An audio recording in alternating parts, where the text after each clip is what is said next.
Harrison Sterling didn't look like a billionaire the night he walked into the Obsidian. He looked like a man who had run out of air. He arrived earlier than the reservation required, 15 minutes of silence before the world asked anything else from him. He sat alone at table 4, placed his phone face down, and ordered nothing but water. No wine lists, no appetizers, just water. People rarely noticed exhaustion on a stranger, but tonight it felt visible on him. A whole week of arguing with the board about AI ethics had carved something heavy across his shoulders. Sleepless nights, questions he couldn't answer cleanly, and the feeling that the company he built was losing its soul faster than he could save it. He slipped off his Patek Philippe, a watch valued more than a year of rent in this restaurant, and tucked it deep in his coat pocket. His wrist looked bare, almost defenseless. He didn't want symbols tonight. He didn't want the armor. He wanted to breathe. And that was when she appeared, carrying nothing dramatic, nothing theatrical, just a tray, a warm towel, and the kind of attention people usually save for someone they already love. "Good evening," she said gently, placing the towel beside his glass. "You look like you're carrying the whole world on your shoulders. Let me carry the water for you." Her voice wasn't pitying. It wasn't curious. It was simple, direct, and startlingly kind. Harrison looked up. She didn't see the wealth. She didn't see the hidden pressure, the articles, the titles, or the silent war inside him. She only saw someone tired, someone worn down, someone human. Rory Harper. He didn't know her name yet, but he felt something shift, like a door quietly clicking open and inside a dark hallway. She added a small dessert to the table. "This one's on me," she said. "No reason." Harrison noticed her before she even reached the table. The heels struck the floor with a confidence that belonged to someone who expected attention, not someone who earned it. Conversation dimmed slightly as she walked, a gold dress shimmering under the lights, posture straight, eyes sharp. She scanned the room as though she were choosing investment partners instead of looking for a date. Then she saw him. "Harrison?" she asked, stopping at the edge of the table. He stood out of habit, the way people stand in the boardrooms out of respect, even when the respect isn't mutual. "Yes, you must be Blaine." "That's right." She slid into the seat without waiting for him to pull out the chair. "I hope I didn't keep you long. Things ran behind today." She said it like her time was a currency, and he'd already spent too much of it. Rory passed by in the distance briefly, meeting Harrison's eyes. There was a softness in her glance, just enough to steady him for a second before the new energy at the table erased it. Blaine opened her clutch, took out her phone, checked a message, then finally looked at him. "So," she said, "let's get to it." To it. Not to know you, not tell me about yourself, just it. The evaluation. "What do you do?" she asked. There was no malice in the question, just calculation. He had met investors with warmer tones. "I work in tech," Harrison answered. He kept his voice neutral, controlled. "I run a company." "Which company?" "Taskflow." Her eyes widened. It was the first genuine reaction she'd had. "You're the Taskflow guy? The founder?" "Yes." "Wow." She leaned back, assessing him completely differently now. "You must have an insane 5-year plan. Expansion, public infrastructure contracts, AI, logistics. Everyone's talking about it. What's your angle?" He swallowed. This was the test he had set for himself. To tell the truth. Not the investor-approved truth.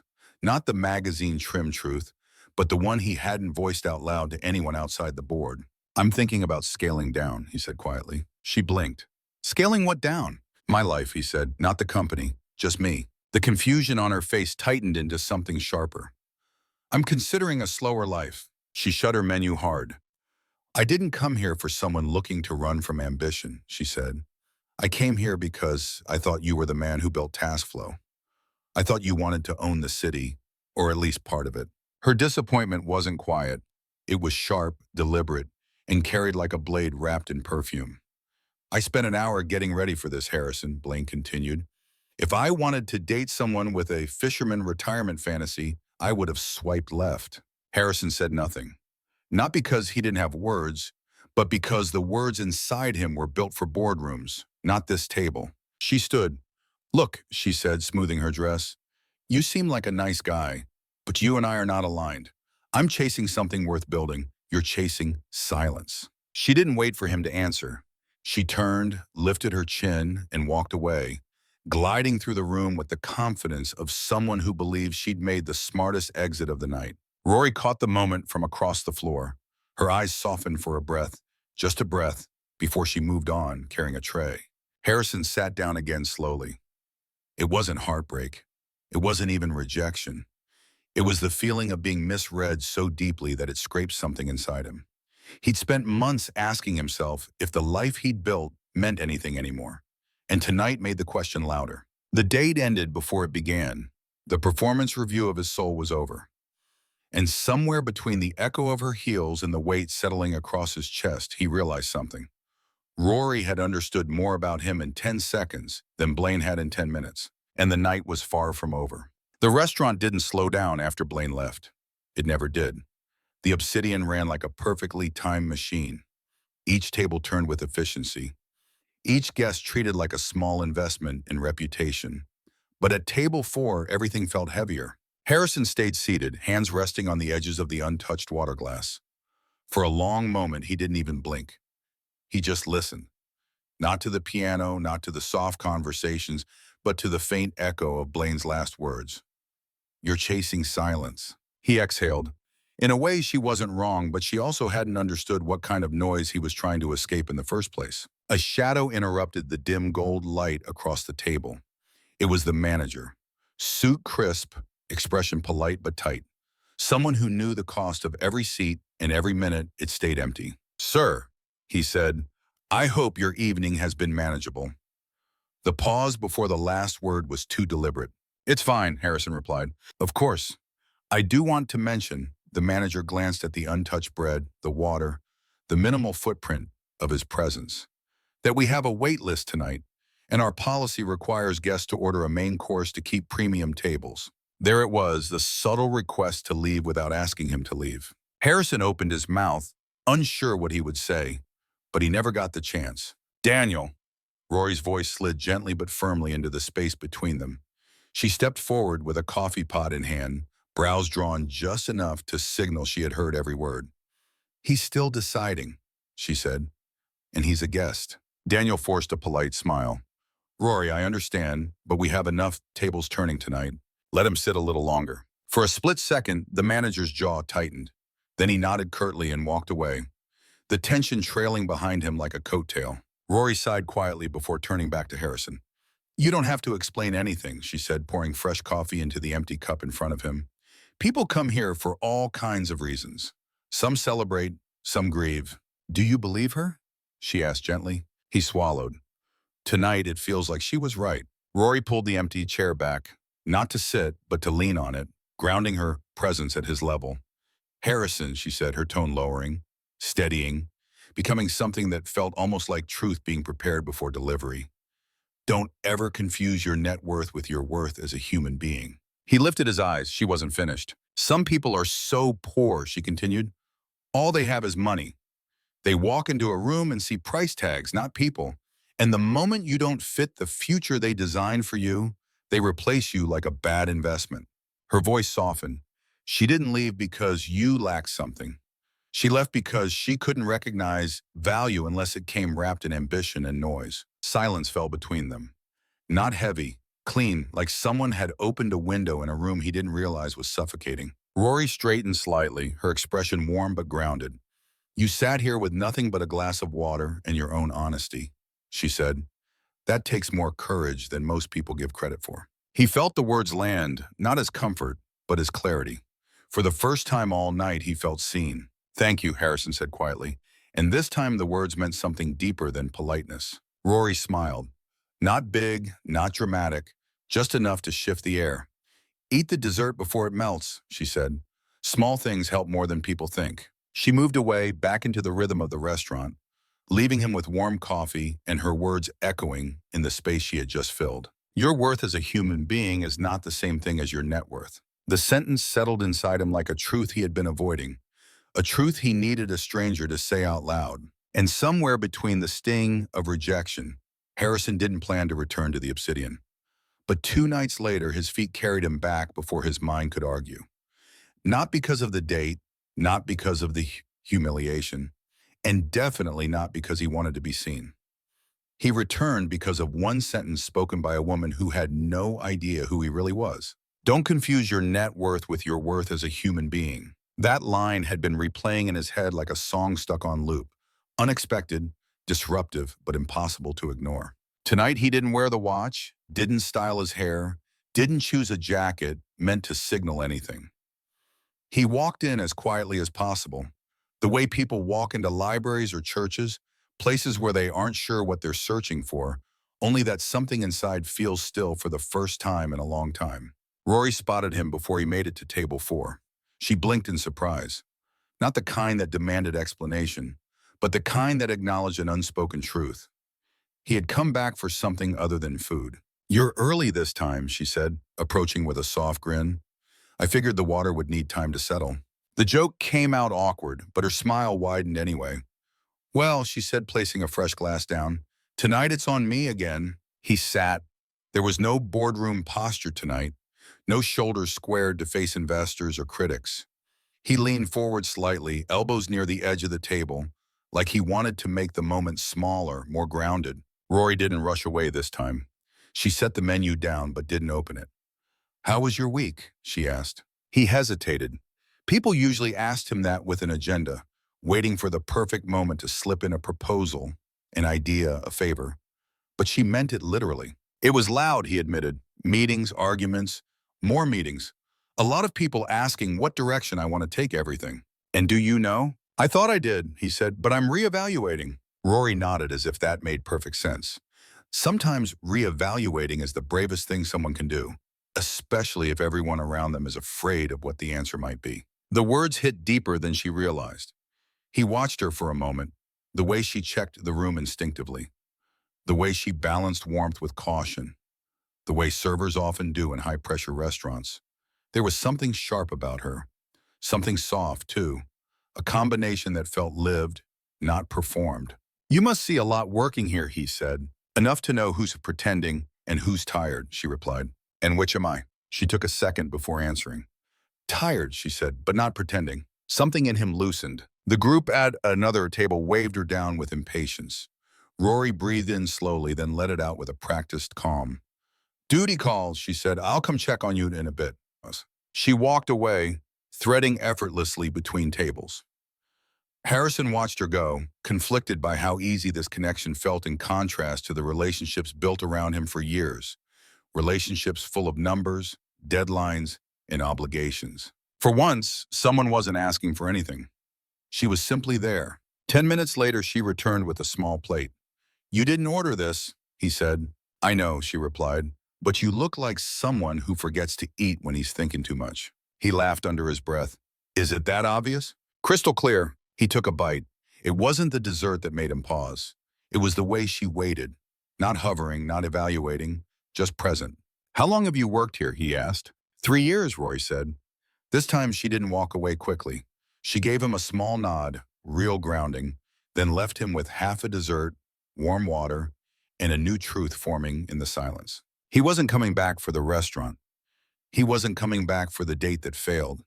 He was coming back because, for the first time in years, someone saw the man behind the empire he built.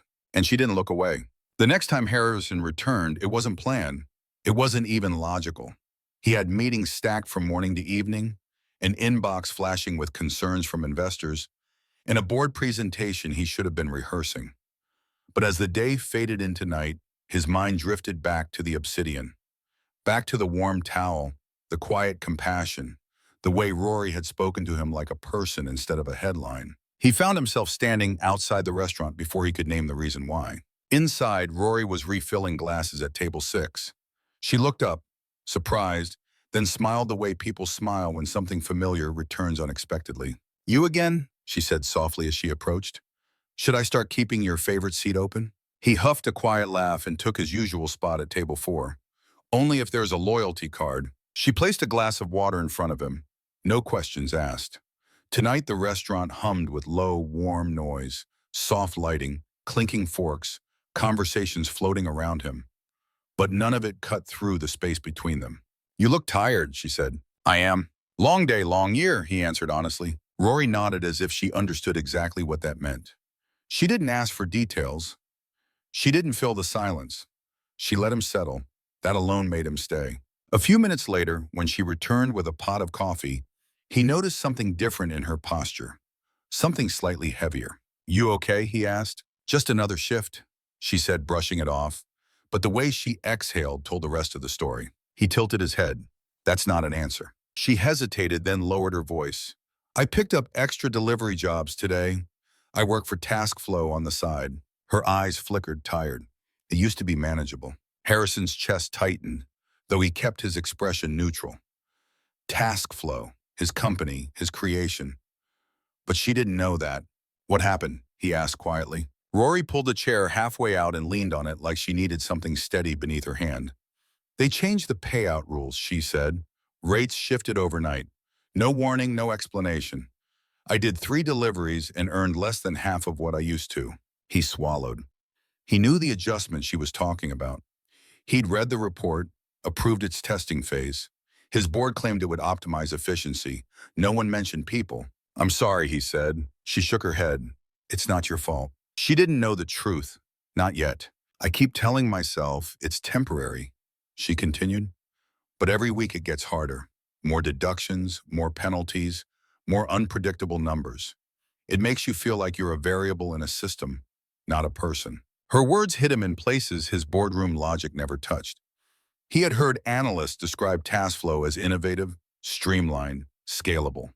He'd never heard someone describe it as something that wore them down. "And yet you still keep going?" he asked softly. "I have to," Rory said.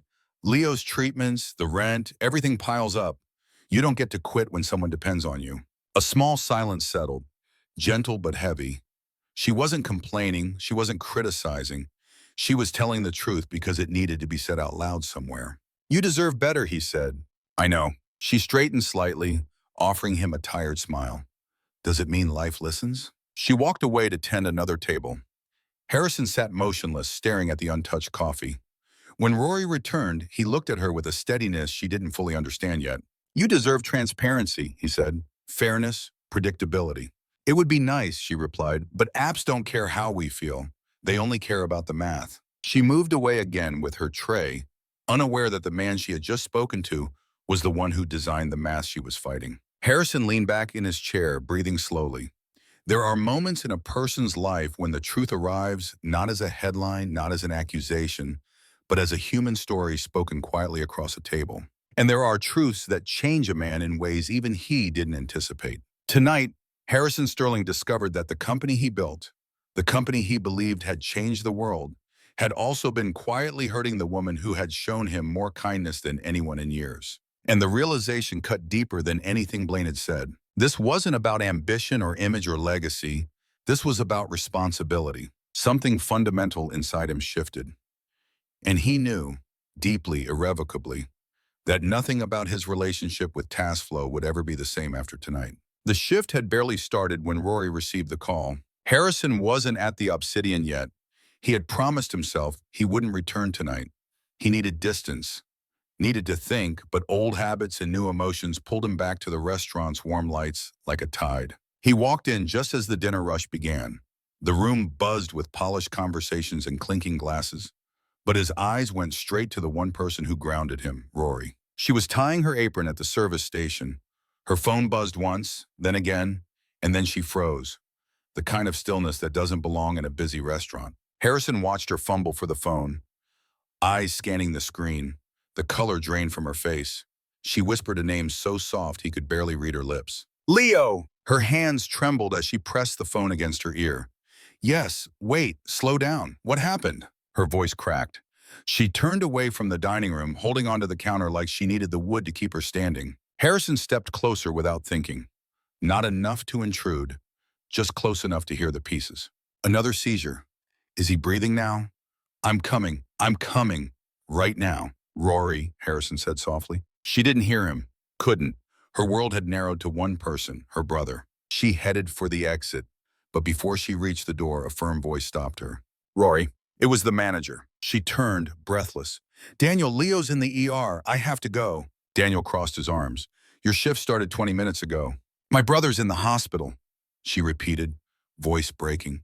He could be... I'm sorry, Daniel interrupted, but we have policy. You walk out now, you lose tonight's shift. And if you leave early again after last week's attendance note, we'll have to terminate. She stared at him like she didn't understand the language he was speaking. Terminate? She whispered. For going to the hospital? Rory, I don't make the rules, Daniel said, tightening his jaw. The HR system flags every absence. It's automated. Harrison stiffened. Automated. He knew exactly which system the manager was referring to. His system, Task Flow's HR suite, the one designed to track efficiency, attendance, labor consistency. He felt something inside him buckle. Rory's voice trembled. Please, just tonight, I'll work doubles all week. It's out of my hands, Daniel said coldly. The app already logged you as a no-show. If you walk out that door, it confirms it. She pressed a hand over her mouth, fighting tears, not from sadness, but from the cruelty of timing. I can't lose this job. Then stay, Daniel replied. This time a tear slipped down her cheek. But if I stay, I could lose him. The dining room kept moving around them, unaware, unaffected. People laughed over wine. Cutlery chimed. A birthday candle flickered in the corner. And in the middle of that polished, heartless rhythm stood a woman breaking in silence. Harrison stepped forward. Daniel, he said, his voice is steady. Let her go. The manager turned sharply. Sir, this is a staffing matter. She's responding to an emergency. And you are? Someone telling you she deserves compassion. Daniel shook his head, dismissive. This restaurant runs on structure, not feelings. Rory wiped her cheek and swallowed hard. I can defend myself. It's okay. No, Harrison said gentler now. You shouldn't have to. But Rory gasped. Daniel, please don't do this right now. It's not personal, the manager said coldly. It's policy. He pressed confirm. The tiny sound of the click felt louder than a slammed door. Rory staggered back as if struck. Her apron slipped from her fingers and fell to the floor. I'm fired, she whispered. Daniel didn't look up. The system logged it. You can collect your last check on Friday. She covered her face with both hands, shoulders shaking. Harrison's chest burned. He had seen numbers go red, markets collapse, algorithms malfunction. But he had never watched his own creation crush a human being in real time. He stepped between them, voice low and dangerous. You made the wrong decision. Daniel scoffed. Sir, unless you're planning to order something. The conversation cut off as Rory stumbled toward the exit. She walked like someone trying not to fall apart in public. Quick steps, choked breaths, arms wrapped tightly around herself. Harrison followed her outside. Cold air hit them both. Rory, wait, he said, reaching out but stopping himself inches from her arm. She turned, tears streaked down her face. I don't have time, she cried. I have to get to the hospital. I'll drive you, he said without hesitation. She shook her head. You don't even know me. I know enough, he answered. I know you shouldn't be going through this alone. Her breath hitched, but she didn't argue. She simply nodded, small, exhausted, trusting him in the way people trust anyone who shows up in their darkest moment. Harrison led her to the curb, hand hovering protectively at her back, not touching, but close enough to steady her steps. As he opened the car door for her, he caught one last reflection in the restaurant glass.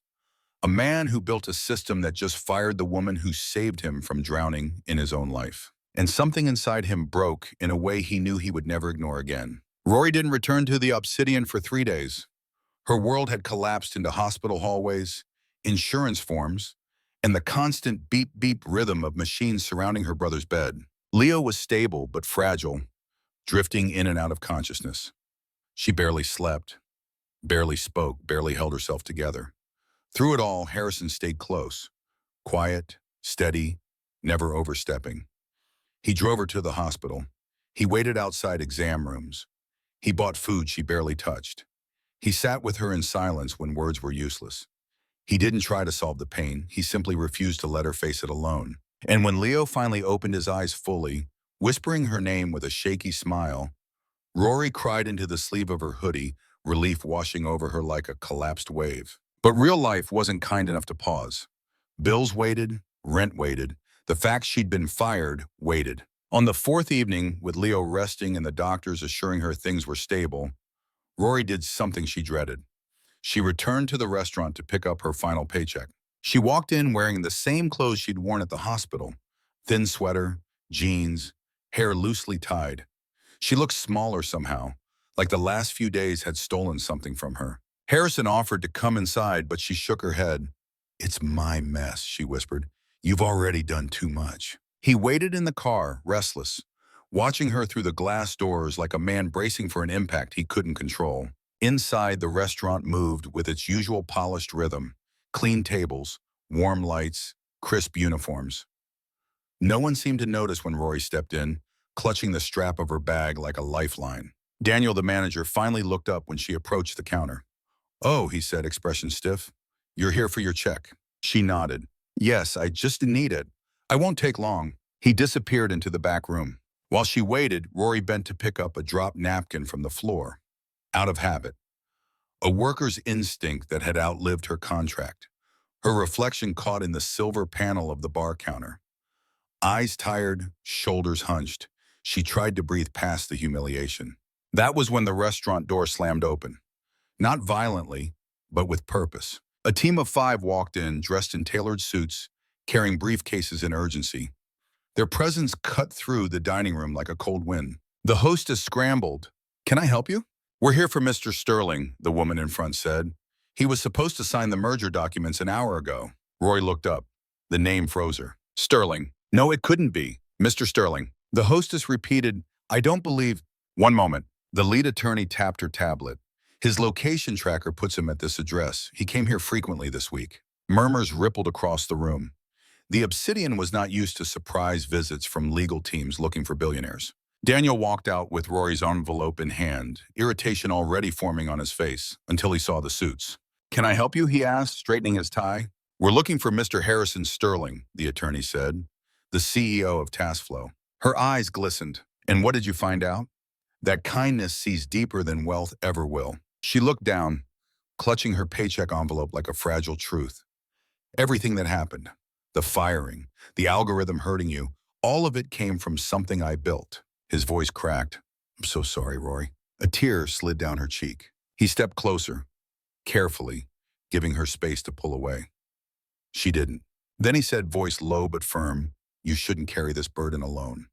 Not anymore." The room held its breath. Servers, guests, lawyers, even Daniel, standing frozen, awaiting the rest of his fate. And in the middle of it all, at table 4, the truth finally stood between them.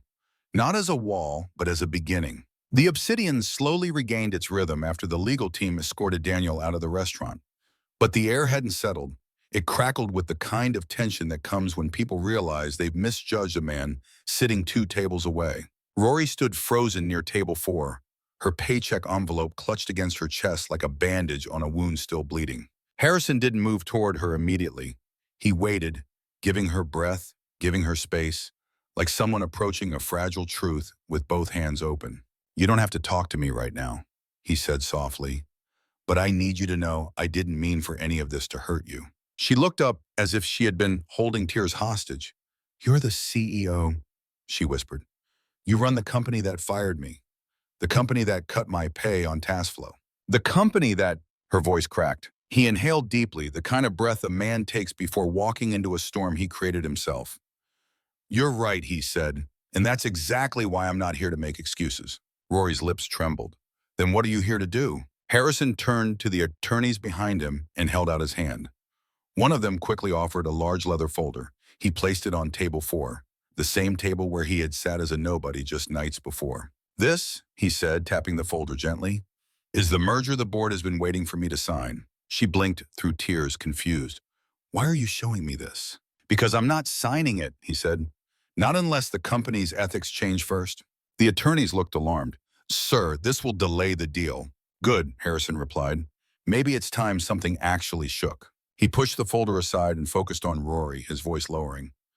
"I built TaskFlow to help people," he said, "to make life easier, to give workers flexibility, income, stability. Somewhere along the way, the numbers got louder than the people." Rory swallowed. "And you're just realizing that now?" "No," he said quietly. "I ignored it. That's worse." The honesty hit her with the kind of force she wasn't prepared for. He wasn't defending himself. He wasn't hiding. He was owning it fully, painfully. "Rory," he continued, "the night you told me what TaskFlow was doing to you, I couldn't sleep. I had reports in front of me showing acceptable variance, market optimization, predicted churn. But none of those numbers showed your face or Leo's. Emotions swelled behind his voice, tightly controlled, but undeniably real. For the first time, I saw what the algorithm was doing to actual people, and it made me sick. Rory's breath shuddered. She had fought so long, so quietly, that hearing someone with power finally name the truth felt unreal. Harrison glanced at the attorneys again. Bring it. Another folder slid into his hand, this one smaller, simpler. He turned it toward her. This one is Aurora, he said, a program to rebuild task flow from the inside out. Rory stared at the cover. Her fingers twitched, hesitant to reach for it. What is it? She whispered. A commitment, he said, to transparency in pay, to fair scheduling, to human appeal overrides, to removing automated penalties, to giving workers an actual voice, not in marketing, but in policy. His voice steadied, firm but warm. I want you to help lead it. Her eyes widened, disbelief mixing with fear. Me? Yes. Harrison, I'm a server, a delivery worker. I don't have degrees in business or fancy titles. I don't need someone with titles, he said. I need someone who knows the pain up close. Her breath grew rapid. I can't fix a corporation. You don't have to, he said. You just have to help me fix its heart. Rory shook her head, overwhelmed. Why me? Because, he said gently, in a world obsessed with wealth and power, you're the first person in years who looked at me and cared about the human being, not the CEO. You told me truths nobody else had the courage to say. He stepped closer, lowering his voice so only she could hear. And because you stopped in the middle of your own struggle to bring me a warm towel and a bit of kindness. Her eyes filled again. I'm indignant, not from weakness, from recognition. You showed me what enough actually looks like, he whispered. The room quieted around them, servers pretending not to stare, guests frozen in the middle of their meals, the pianist pausing between songs. Harrison continued, I didn't reveal my identity because I needed to know who I was without the armor. Whether I was worth anything when I didn't walk into the room as the billionaire, the CEO, the man with the plan. He swallowed. You showed me I am. A single tear escaped down Rory's cheek. Harrison's voice broke slightly, but he didn't hide it. But here's what matters. You're fighting a battle nobody sees, shouldering more than anyone your age should carry, and you still stopped to take care of strangers. He placed the Aurora folder into her hands. I don't want to save you, he said softly. I'm asking you to help save the company I lost sight of. Silence, raw, charged, human. The attorney stepped back. The staff stood still. And at table 4, where a tired man once sat alone with a glass of water, 2 lives quietly shifted into alignment. Rory closed her fingers around the folder, trembling. I don't know if I can do this, she whispered. I know you can, Harrison replied, and I'll walk every step of it with you. Her shoulders shook, not with fear, with the release of a weight she'd carried alone for too long. For the first time in days, she allowed herself to breathe. The world didn't change overnight, but 6 months later, it was impossible to deny that something in it had shifted. Especially at task flow, where once workers felt like invisible gears, now their pay reports came with plain language transparency. Penalties had been replaced with real appeals reviewed by real people. Delivery partners could see exactly how every dollar was calculated. Automated flags were no longer the final word. And for the first time in the company's history, workers, real workers, sat on the advisory panel for policy decisions. At the center of every meeting, every reform, every script rewrite stood one name. Rory Harper, consultant, Aurora Project. Not a token, not a mascot, a force of lived truth. She entered rooms quietly and changed everything inside them. And beside her, sometimes in the same room, sometimes guiding from afar, was Harrison Sterling. No longer the man carrying the world alone, no longer hiding behind titles or watches. He walked lighter now, freer, like a man who had chosen enough and meant it. The obsidian still kept the memory of table 4, the tired man, the warm towel, the quiet kindness that rewrote entire systems. But tonight, their world intersected far from the restaurant, inside an upscale art gallery in downtown Chicago. A charity exhibition called Shape of Work, Stories of Real Hands, had dedicated a central piece to the Aurora Project. Photos of couriers, servers, gig workers, portraits powerful in their simplicity, lined the walls. Captions told the story of what work felt like, not just what it paid.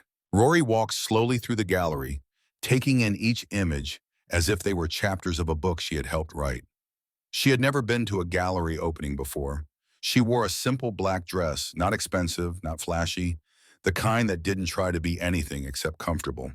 Her hair was loosely tied, a few strands falling near her cheek. Beside her, Harrison looked almost unrecognizable from the man who once slouched at table 4. Not in a superficial way, but in the way he held his shoulders now, not weighed down. In the way he looked at people, not past them. In the way he walked, not to outrun mistakes, but to stand with what mattered. They stopped when a familiar voice drifted through the hum of guests. "Oh my God, Harrison." Rory turned. Harrison did too. It was Blaine, too. Her heels clicked the same confident rhythm. Her smile calculated the same way as months before. But something in her eyes flickered when she saw who he was standing next to. She approached with a soft, rehearsed laugh. "I can't believe it's really you," she said. "I didn't think billionaires showed up at public events unless there were cameras." Harrison lifted an eyebrow. "Nice to see you too." "And you?" Blaine turned to Rory, scanning her with the same appraising look she'd once used on him. Rory offered a polite smile, nothing more. Before she could introduce herself, Blaine leaned closer to Harrison, lowering her voice. "I've been following you in the news, the reforms, Aurora Project. It's all incredible." She touched his arm lightly. "I'm impressed. And I don't get impressed easily." Rory stepped slightly back, not offended, just giving him room to choose who he wanted to be. Harrison looked at Blaine for a long second. Then the moment unfolded with calm clarity. "You know," he said, "there was a time when I thought validation had to come from people chasing the same ladder I was climbing." Blaine smiled, flipping her hair. "Well, we all look for people on our level." "That's the thing," Harrison said. "I'm not climbing anymore." Her smile faltered. He continued. "And when you walked out of the Obsidian that night, I thought you were rejecting me because you saw something lacking." He shook his head lightly. "But you were rejecting me because you couldn't see beyond the surface." Blaine blinked, tightening her grip on her clutch. "I didn't mean—" He raised a gentle hand. "You were honest, and that helped me see what I didn't want to become." He stepped slightly aside, revealing Rory at his right. "This," Harrison said, "is Rory Harper, the person who helped me rebuild a company and myself." Rory's cheeks warmed. She looked away briefly. Blaine's mouth parted, then closed again. There was no cruelty, no gloating, just truth delivered calmly. "You're looking for a portfolio," Harrison said softly. "I'm looking for a partner." He didn't need to explain who he meant. The clarity in his eyes said everything. Blaine stepped back a little, her confidence wavering for the first time. She opened her mouth, searching for something to say. But Harrison already turned to Rory, fully, intentionally. Rory inhaled slowly, steadying the flutter in her chest. "You didn't have to say all that," she whispered. "I did," he replied, "because you deserve to hear it, and because it's true." A curator passed behind them, adjusting lights toward a large print on the far wall, a photograph of a courier holding a backpack. Under it, a quote, "Work should not break the people who carry it. Rory Harper." She hadn't known her words would be used. Her eyes widened slightly. "You said that during our first Aurora meeting," Harrison murmured. "It stayed with me." Emotion flickered in her gaze, gentle and deep. People moved around them, admiring the photos, sipping wine, discussing change as though it were an exhibit itself. But in the middle of the gallery, the world felt quiet, just for them. "You know," Rory said, her voice soft but sure, "when we met, I thought you were someone trying to disappear." Harrison smiled. "I was. And now? Now I'd rather build something worth staying for." Her breath caught lightly. Then without urgency, without theatrics, he reached out his hand, not grabbing, not demanding, just offering. Rory looked at it for a moment before intertwining her fingers with his. A simple gesture, but one that carried months of unspoken truths. They walked toward the exit together, passing beneath the final exhibit, a billboard mock-up of Task Flow with its new promise printed boldly, "Human First." Outside, the Chicago night stretched ahead of them. Cool air, soft streetlights, the quiet movement of a city still learning how to be kinder. Rory leaned slightly into Harrison's side. He steadied her with a hand at her back, gentle, certain. For the first time in a long time, both of them were walking toward a future not built on fear or exhaustion, but on choice, on truth, on enough. In the quiet glow of the Obsidian restaurant, Harrison Sterling discovered a truth more valuable than any fortune. Kindness sees the soul when the world only sees the surface. A blind date dismissed him for choosing peace over power, Yet a weary waitress, carrying her own invisible burdens, offered him something priceless: unconditional understanding and a reminder that our worth is never measured by wealth, titles, or ambition. Rory's gentle words, "Don't ever confuse your net worth with your worth as a human being," pierced through years of noise and pressure, awakening Harrison to the humanity he had almost lost. This story whispers to us all, in a world obsessed with more, the bravest act is to choose enough, to see others deeply, and to let compassion rewrite the rules we live by. Sometimes the richest moments come not from what we achieve, but from who we choose to become when no one is watching. What small act of kindness changed your perspective forever? Share your story in the comments below. I read every single one. And if this touched your heart, hit that subscribe button and turn on notifications so you never miss a story that reminds us what really matters. Thank you for being here.